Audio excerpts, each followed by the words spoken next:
Hello and welcome to this edition of City Hall Insider. Sort of a special edition today as we talk to Manny DeBrito, the chair of the Election Commission here in the city of New Bedford. It is election time, so we wanted to bring him in. We're going to talk about the whole half hour of the program here about the upcoming primary election, the things that folks need to do, and just getting ready for that from your staff workers. And there's a lot going on, I know. Very excited to be out of the office right now. I know he is right now.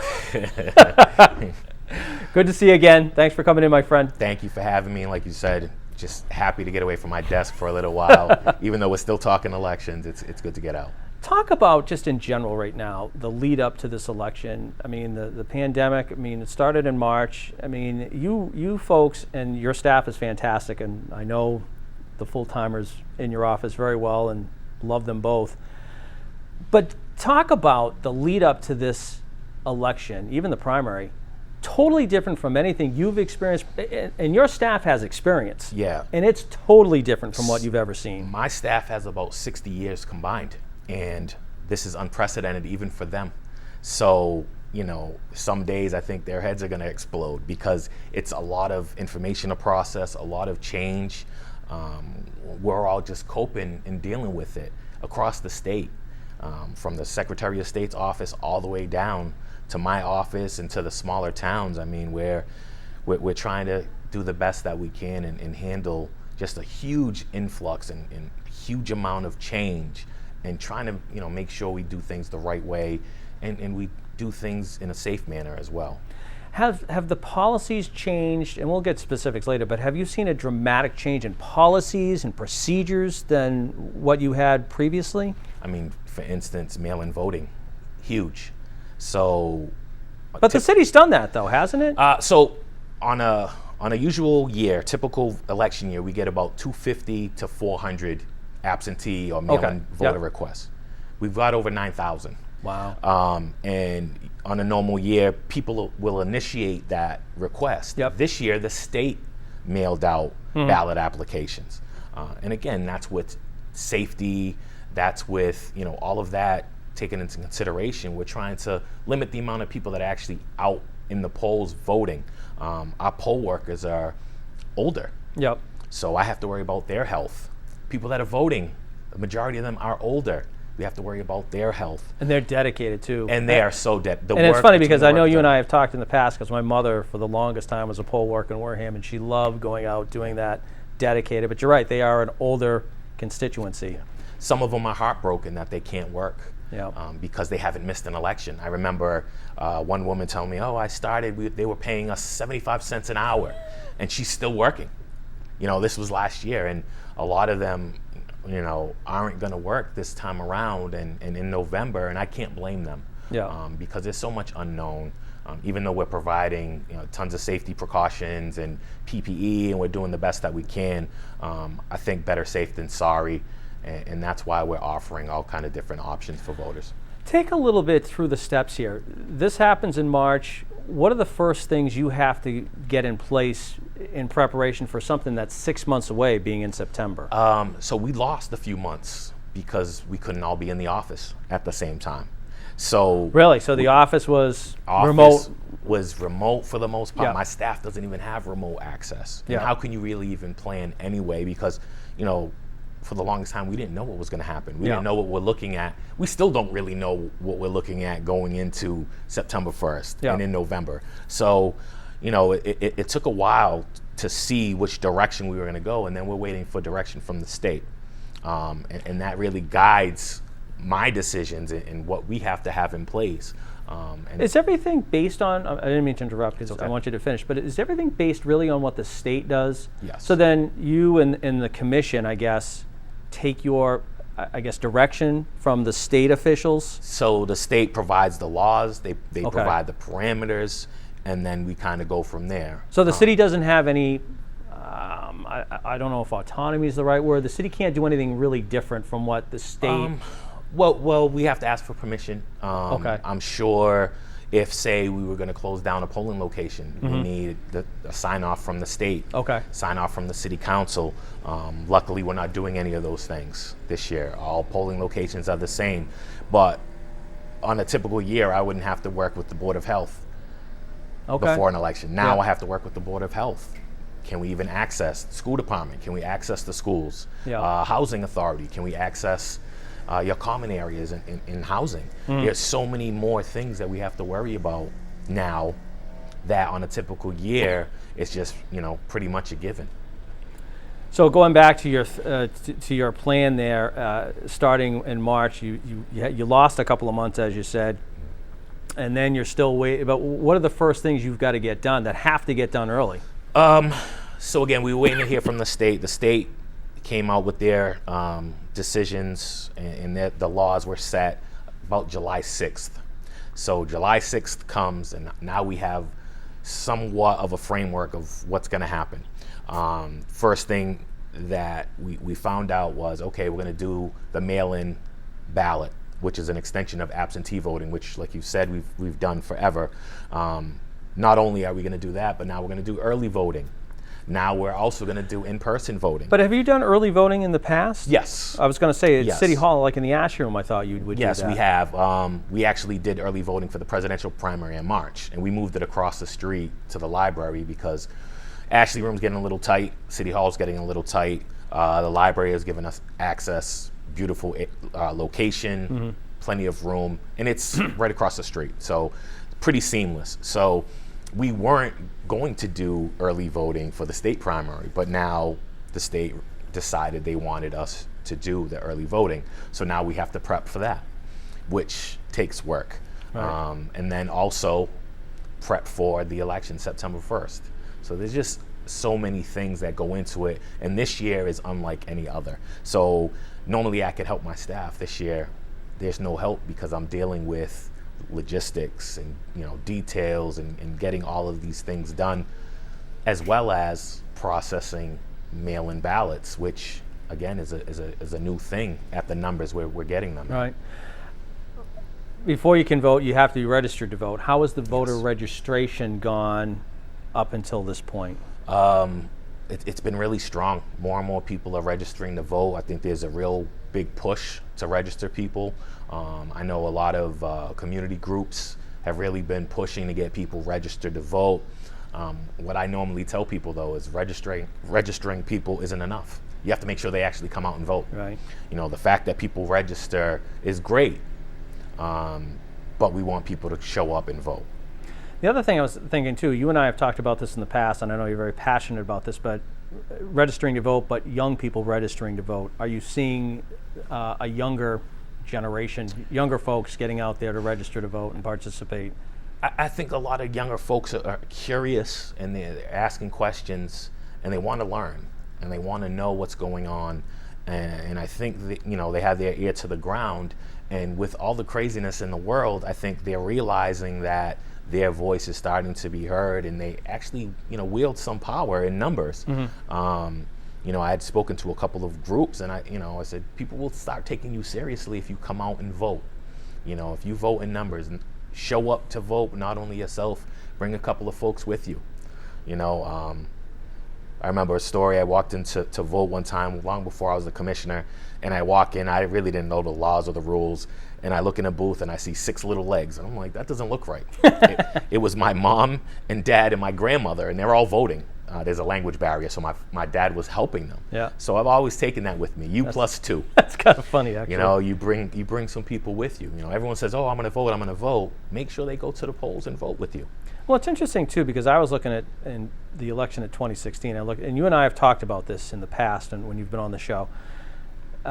If I'm not mistaken, in 2016, 58% of the registered voters cast their ballot in that presidential election. Yes. 58%, which is a good number when you consider the other elections that have taken place. That means 42% just didn't do anything. And it looks like Ward 1 is a pretty politically active ward, because it looked like they were close to 70%. Yeah. Ward 1, Ward 5, 4 in spots, 3 in spots. I mean, it just really depends. It really depends on if there's a race. A lot of that drives turnout. Mayor's race drives turnout. Sometimes questions on the ballot will drive turnout. I think people just really need to be more invested in local elections, especially. I mean, you mentioned that 58%, which is for this area good, not really. Right. but people need to vote locally as well for the municipal. So Absolutely, important. and I think you and I had chatted about that. It was like, I think 30% roughly in the last city election? Last city election was 16%. 16, okay. Which is super low. I was expecting 30. Okay, then maybe that's what I was thinking of. Yeah, I was we- expecting 30 because a couple of years before that it was about 25. I mean, I know it was a big rainstorm on election day and it was really bad weather, but still, people get out to vote. And that's why I'm so interested in the numbers this year. Because if it shows that more people are voting with all of these different options, where do we go? You know, what's a more efficient way to get people actually to vote? When you look at the city, and the city's certainly a diverse community of different ethnicities and cultures and what have you. It is a melting pot, the city, and that's what makes it great too. And you see that the Ward 1 at 70, and then you see just another one, I don't know, Ward 2, where, how do you get those people to vote? Is it because there's a race? And is it education? Is it outreach? I mean, it can't be on you, I know that, but I mean, what do we do to get that up? I think members in the community have to really step up, whoever lives in those wards. I mean, I think, you know, I see a lot of wards where they're just regular everyday citizens that are very, very active, and they're driving some of that vote. I think some of these wards are kind of missing that, and we need more people involved and invested. And a lot of it is education. A lot of it is getting people to understand that their vote is powerful and it means something. And again, you know, when I speak to the youth especially, you know, oh, my vote doesn't matter, my vote doesn't count. Well, if you show up with enough of your friends, your vote does matter. I think it was Ward 4 not that long ago. It was like a 1 vote margin in one race, if I'm not, or very close, something like that. Ward 4 is historically very close. I mean, this year there was a little bit bigger, but I think Councilor Baptiste did a good job registering folks and really driving interest. And it was a contested race that drives interest. So I think that's important as well. You know, I think it really is to get people excited about coming out to vote. How do we get people excited about voting, and especially locally, where that, you know, affects taxes and education and safety and all these things that are super important. You know, I know we, you know, see national politics on TV every day. That's all we hear about. And it kind of hits us over the head, and that's all everyone talks about, everyone's focused on, but we really affect and are really affected by local races. Yeah, the municipal races really have the day-to-day impact on you.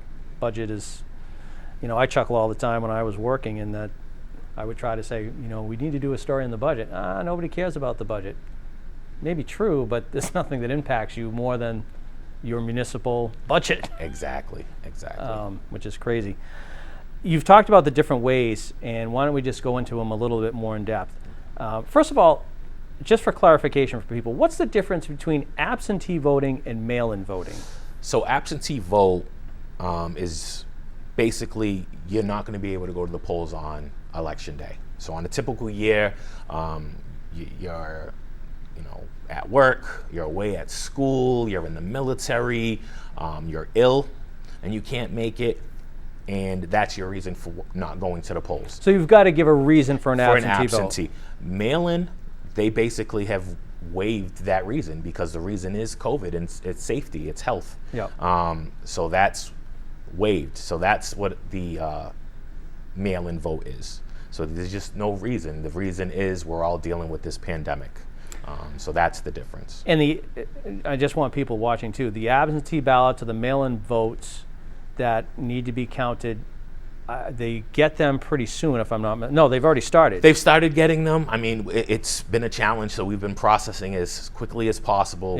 But with 9,000 applications, it's been, you know, a handful to deal with. And when do they have to have those in? Is it election day itself, November 3rd? Yes, but the sooner the better. And there's a couple of ways that you can get those ballots back to us. I know people have some trepidation with the post office. There is a white drop-off box on the front steps of City Hall. You can put your ballot in that drop box. City Hall is open from 9 a.m. to 1 p.m. You can walk right into the office and hand it to myself or one of my staff. That's another way. You can mail your ballot in. Or during early voting, you can actually go and drop off your mail-in ballot at early voting. We'll collect them there as well. Early voting. So people right now that are going to participate in the early voting over at the library. Yes. I think that starts Saturday? So Saturday, August 22nd. Correct. And Sunday, the 23rd, 9 a.m. to 4 p.m. at the main library on the first floor. And then it continues that whole week from 8 to 4. Same thing at the library. You still have to do the same thing, though, as you would if you were going into your polling place, though, Yes. correct? Yes. So, I mean, the only difference between early voting and voting live, you're not feeding it through the machine. So basically, it's put in a secure Dropbox. You'll have an envelope. The envelope is the same thing as you would get for the mail-in and for absentee. You sign it so we know you are who you say you are. You check in just like you would check in at a polling location. And then your signature is saying, I am this person that cast this vote, and you're signing it under the penalty of perjury. And I'm pretty sure that if people are going to be playing around, especially with everything going on and all the misinformation, I really wouldn't suggest playing around with your vote or trying to prove a point in any way, because I think the government's going to take it really seriously if people aren't who they say they are, or they're misrepresenting themselves. So that's for the early voting, and that's for absentee voting. They can do the same thing, Dropbox, mail in, drop it off at your office, City Hall. Election day itself, now you go to the poll on election day. Obviously there's going to be some precautions in place, and I know wearing a mask is going to be one of them, but what are some of the other things that you're going to have to do? So the workers are all going to have either masks, and the ones that speak to the public will have face shields. All the public needs to wear a mask. If you don't bring a mask, we'll provide masks for you. We're also going to provide pens, so people can use the pen that we provide them, and they can take that with them. We're going to be wiping down, sanitizing everything after someone uses a booth. There'll be a limited number of people that can go into each building. There'll be some social distancing signs on the floor. We're trying to take as many precautions as possible. And so the folks the voters themselves, so the workers are going to have their own PPEs, if you will. Exactly. Yes. But the voters are going to have to take some precautions as well. Exactly. No gloves or anything like that. No gloves. But like I said, we want everyone to wear a mask. Still a machine. We still have to feed. Still the a machine. Okay. Yep. Regular election protocol on election day. All the polling locations are the same. You might find that the setup is a little different.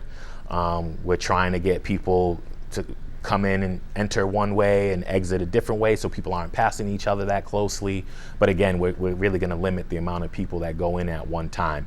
I think with the mail-in voting, with the early voting, you're not going to see the numbers of people out at the polls. A lot of people like going to the polls, and I get that. I'm one of them. I mean, I certainly got mine, but my wife asked me, she's like, "Do you want to vote early?" Or I'm like, "No." I said, "I'm going to go to the polls." Yeah. And it's funny because just as a sidebar, you talk about the election workers, and who've been there for years, and they're so important to the process.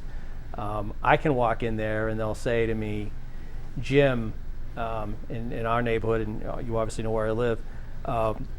So-and-so hasn't voted yet. Go knock on so-and-so's door to get him in here. And it's funny because they know who the voters are. Oh, I get yelled at by my wife all the time because she'll go in to vote and they'll say, "Oh, well, Mr. DeBrito hasn't been here to vote yet," because I'm going around to the different polls on election day, and my mind is in a million different places. So there's been times where I'll forget, and so I'll get that call, "Oh, you didn't vote yet." So they do know and they watch. And it's funny that they feel comfortable saying to the people they know, "Jim, your neighbors didn't vote, or so-and-so across the street didn't vote. Go knock on there." And they're teasing in a way, but they're also reminding them, get out there to vote, They take it so seriously, and, I'm really thankful for the workers that we do have. They provide such a great service, and I've got to know them as well over the years. They've got to know me, and, we have a good time. There's some, I'll stop in, there's food.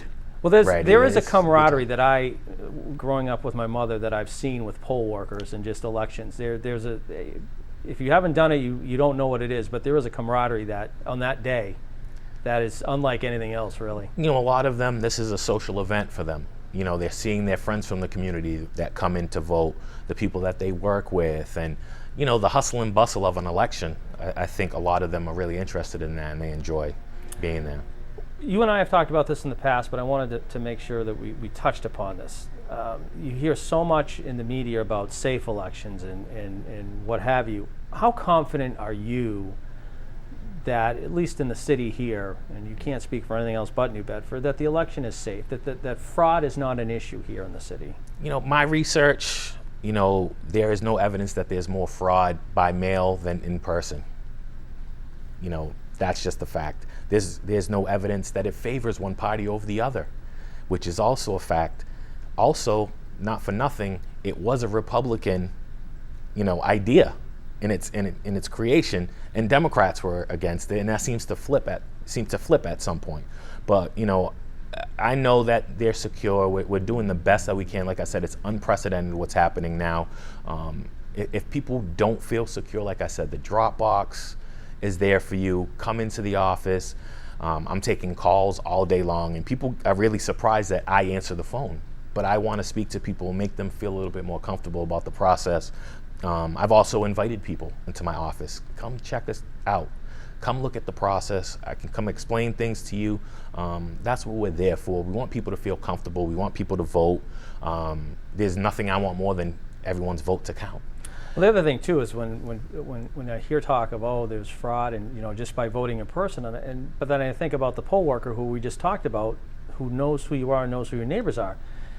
It'd be pretty tough for somebody to walk in, and this is just my own opinion from what I've seen, to walk into where I vote to see the same police officer, usually, the poll workers, and they'll say, they don't call me Mr. Marshall, they say, hey, Jim. It'd be pretty hard for somebody to pull that off who isn't me. Yes. And I would assume, and that's just my experience, and I would assume that's like that throughout 6 wards of the city, that those are the type of stories that are the same. I look at people as they're going to do the right things. I mean, I can't just assume everyone's doing the wrong things, everyone's, fraudulent. I get the fact that conspiracy theories are in now, and that's the thing, and it's, everyone's hung up on that, but at some point you have to trust individuals. I think my staff and myself have proven to be trustworthy. If we do make a mistake, we own up to those mistakes, and we, do our best to make sure that nothing like that happens. 60 years of experience is hard to come by. Yes. And my staff has that. So, I think people can be secure in the fact that we're going to process your votes, and we're doing everything that we can to make sure that everything runs smoothly. Are there going to be hiccups? Of course. Again, this is unprecedented, and we're just dealing with it day to day, and that's really all we could do. Do you think you'll have results on primary night, or do you think that it's going to be something that's going to be delayed? Not just because of you, but we're talking throughout the entire Commonwealth. Yeah, so election night's always unofficial anyway, because there's always things to button up afterwards. So, it'll be the same process. I don't know how much longer after election day it'll take. We'll have our numbers. There'll be stuff that we have to research afterwards, provisional ballots and things of that nature.